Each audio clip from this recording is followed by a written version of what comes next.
കുളപ്പട അയ്യപ്പ ക്ഷേത്രത്തിലെ പാട്ടുഘോഷവും താലപ്പൊലിയും വർണ്ണാഭമായി ആഘോഷിച്ചു. നാടൻ കലാരൂപങ്ങളുടെയും വാദ്യഘോഷങ്ങളുടെയും അകമ്പടിയോടുകൂടി വേലവരവും ഉണ്ടായി.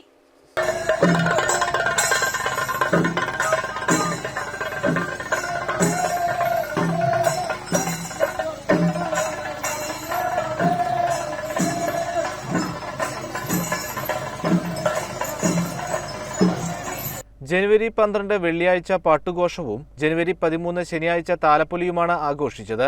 താലപ്പൊലി ദിവസം രാവിലെ ക്ഷേത്രത്തിൽ വിശേഷാൽ പൂജകൾ നടന്നു. ഉച്ചയ്ക്ക് അന്നദാനവും ഉണ്ടായിരുന്നു. വൈകുന്നേരം 3 മണിക്ക് വേലപ്പുറപ്പാടുണ്ടായി.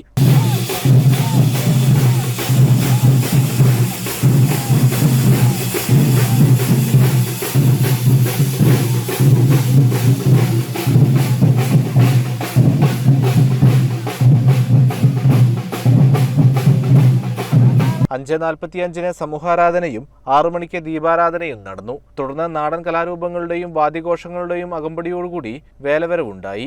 7 മണിക്ക് ഭജന, 8:30 തായമ്പക എന്നിവയും നടന്നു. രാത്രി കേളി, കൊമ്പുപറ്റ്, കുഴൽപ്പറ്റ്, കളമ്പാട്ട്, താലപ്പൊലി, കൊട്ടിപ്പുറപ്പാട്, താലനിരത്തൽ, അരിയേറ്, മടക്കയാത്ര, ഇടയ്ക്കപ്രദക്ഷിണം, കൂറവലി എന്നിവയോടെ ആഘോഷങ്ങൾക്ക് സമാപനമായി. CCN ചെർപ്പുളശ്ശേരി.